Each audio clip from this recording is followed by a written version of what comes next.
A person can do piece of work in 5 days. ఒక person అంట ఎంతనంట 5 daysలో ఒక వర్క్ని కంప్లీట్ చేస్తారంట, పీస్ ఆఫ్ వర్క్ని. అయితే వాళ్ళ సన్ హెల్ప్ తీసుకొని, అంటే ఏ అండ్ సన్ తీసుకొని 3 daysలో కంప్లీట్ చేస్తారంట. అయితే in how many days can he sun complete the work? వాళ్ళ అబ్బాయి ఒక్కడే ఆ పని ఎన్ని డేస్లో కంప్లీట్ చేస్తాడో అని అడిగాడు. అంటే ఏ అనే పర్సన్ ఎంత పర్ డే 1/5, ఇద్దరు కలిపితే ఎంత అవుతుంది పర్ డే 1/3.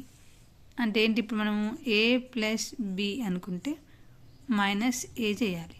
అంటే 1/5 మైనస్ 1/5 3. ఓకే, ఎల్సిఎం 15 కదా. 1/5 into 3/3 minus 1/3 into 5/5. So 3/15 minus 5/15 is equals to 2/15. అంటే 2/15 అంటే ఎంత మనకు, ఒక డే అంటే 7.5 days. అంటే ఆయన 7.5 daysలో ఆ వర్క్ను కంప్లీట్ చేశారు ఆ అబ్బాయి.